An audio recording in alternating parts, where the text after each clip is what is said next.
उत्तर प्रदेश में करीब करीब आधा चुनाव खत्म हो चुका है।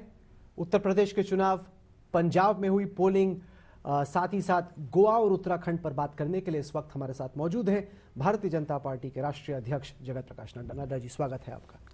मैं शुरुआत करता हूं पंजाब से, जहां पर 5 पार्टियों के बीच में बड़ा जबरदस्त संघर्ष हुआ। आप ये बताएं कि आपकी रिपोर्ट्स क्या आ रही हैं? क्या पंजाब में आपके हिसाब से किसी एक पार्टी को बहुमत मिलने वाली है या हम एक हंग असेंबली की तरफ बढ़ रहे हैं? देखिए, सबसे पहली बात तो यह है कि अगर आप पंजाब को भारतीय जनता पार्टी की दृष्टि से देखें तो मैं तो ये मानता हूं कि भारतीय जनता पार्टी को ये पहली बार मौका मिला कि वह पंजाब में एक तरीके से जिसको कहते हैं कि सही तरीके से चुनाव लड़ने के लिए, इससे पहले हम गठबंधन में चुनाव लड़ते थे, 117 सीटों में हम 23 सीटों पे सीमित हो जाते थे, वो भी शहर के कुछ इलाके में। तो भारतीय जनता पार्टी और भारतीय जनता पार्टी का सिंबल और भारतीय जनता पार्टी का नेतृत्व रियली पंजाब में अपने को एक्सपैंड नहीं कर पा रहा था।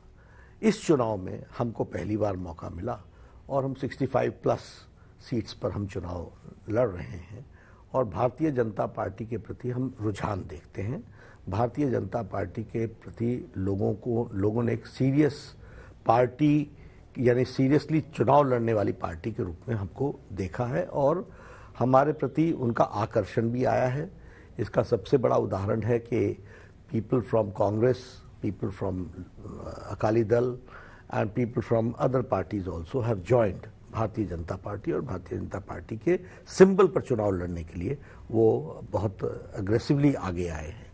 जहां तक पंजाब के चुनाव का नतीजा कहने का सवाल है, हम बेहतर करेंगे, लेकिन यह जो 5 पार्टियों के बीच में जो चुनाव हुआ है, मुझे लगता है कि इसमें कुल मिलाकर के किसी को भी कोई स्पष्ट मैंडेट दिख नहीं रहा है और एक हंग असेंबली की तरफ ही जाने की स्थिति तो अगर किसी एक पार्टी को पूर्ण बहुमत नहीं मिलता, ऐसे में क्या भारतीय जनता पार्टी अपने पूर्व साथी अकाली दल के साथ अलायंस करने के बारे में फिर सोचेगी? देखिए, हमारा उद्देश्य है भारतीय जनता पार्टी को एक्सपैंड करना और भारतीय जनता पार्टी का विस्तार होना। इसलिए हम कोई किसी को मदद करने के लिए या किसी के साथ जुड़ने के लिए, ये हमारी प्रायोरिटी नहीं है। पंजाब से निकल के आते हैं उत्तर प्रदेश, क्योंकि अब सारा एक्शन यूपी में आ गया है। 172 सीटों का चुनाव हुआ है। पिछली दफा आपने 140 सीटें जीती थी। 80 से ज्यादा बीजेपी का ओवरऑल स्ट्राइक रेट था। जब वर्ल्ड कप जीत गई होती है टीम, तो अगली दफा यही माना जाए कि कुछ ना कुछ तो हर फेज में बीजेपी को सीटों का लॉस हो रहा है। अब सवाल यह है कि क्या बीजेपी 203 के जादुई आंकड़े को पार कर पाएगी? क्या आप मानते हैं कि यूपी का वर्तमान चुनाव जैसे पहले लग रहा था उससे ज्यादा टाइट और एक्साइटिंग है? देखिए राहुल जी, मैं आपके सामने सिर्फ एक ही बात रखना चाहता हूं कि हर बार ये हो रहा है। 2017 का चुनाव हुआ तो सपा और कांग्रेस एक साथ आई, तो कहा बहुत स्ट्रॉन्ग कॉम्बिनेशन बन गया और अब बड़ी दिक्कत आएगी बीजेपी को। फिर उसके बाद 2019 का चुनाव आया तो बीएसपी और समाजवादी पार्टी मिल गए। फिर उस समय लोगों ने कहा ये तो बहुत ही तगड़ा कॉम्बिनेशन हो गया, इस कॉम्बिनेशन में बहुत बीजेपी को नुकसान होगा। और इस बार वो आरएलडी के साथ उनका समझौता हुआ, वेस्टर्न यूपी के साइड में ही थोड़ा उनका इम्पैक्ट दिखता है। मैं इन सबको एक बात कहना चाहता हूं, जो मैं राइट फ्रॉम फर्स्ट डे से बोल रहा हूं, मैं 2014 से बोल रहा हूं कि ये गेम जो आप मैथमेटिक्स की गेम खेलते हो, ये केमिस्ट्री है, इसको समझना पड़ेगा। नेताओं के मिल जाने से वोट मिलता है, ऐसा नहीं होता। इसलिए ये गलतफहमी में है लोग, और वोट किस तरीके से पड़ता है उसका रास्ता कुछ अलग ही होता है। आज का जमाना एक जमाना था जब लोग कहते थे किसको वोट दोगे, तो वहां के जो लीडर्स होते थे, पीयर्स होते थे, वो डिसाइड करते थे और गांव का गांव वोट देता था। आज ऐसी स्थिति नहीं है, किसी के कहने पर कोई वोट नहीं देता है और गरीब आदमी तो अपने वोट के बारे में बहुत सजग है और बहुत सोच समझ करके वोट देता है। इसलिए मेरा ये मानना है कि ना हम कहीं टाइट हैं और न ही कहीं गिरावट है। हम 300 प्लस आराम से जा रहे हैं। और मैं फिर आपसे कहूंगा, उस समय भी मैंने कहा था कि देखिएगा नतीजे हमारे पक्ष के एक तरफा आएंगे, और मैं आज भी यही कहता हूं कि हमारे पक्ष के आएंगे, एक तरफा आएंगे।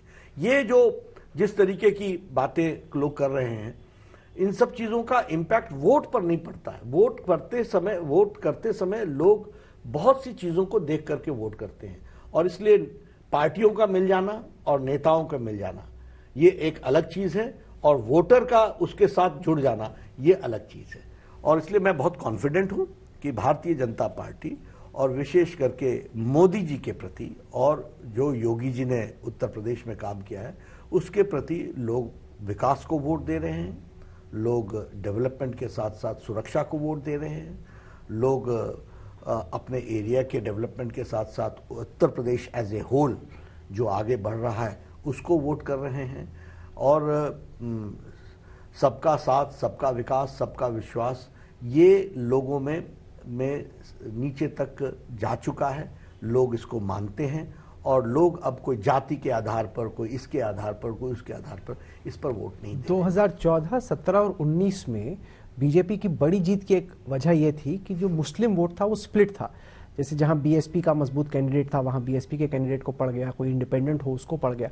अभी खासतौर से फर्स्ट 2 फेजेस में जो रिपोर्ट्स आ रही हैं वो ये हैं कि जैसे बंगाल में था, एक मुश्त जो माइनॉरिटी वोट है वो सपा के पक्ष में पड़ा है। जैसे ही एक मुश्त होकर वोट पड़ जाता है तो वैसे ही चुनाव पहले से ज्यादा टाइट हो जाता है। आप कह रहे हैं कि टाइट नहीं है, लेकिन ये तो चुनावी गणित ही बताता है कि जैसे 2017 का चुनाव था, अगर यादव वोट और मुस्लिम वोट कंसोलिडेट हो जाए और उसमें कुछ जाट वोट जड़ जाए तो 2017 वाले चुनाव वाली सूरत नहीं बनती है।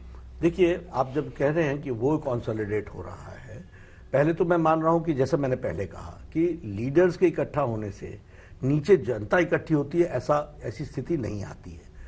मान लीजिए आपने कहा कि एक पर्टिकुलर लोग इकट्ठे हो रहे हैं, तो विकास के लिए भी लोग इकट्ठे हो रहे हैं, डेवलपमेंट के लिए भी लोग इकट्ठे हो रहे हैं, और सुरक्षा के लिए, सेफ्टी के लिए, इसके लिए भी इकट्ठे हो रहे हैं।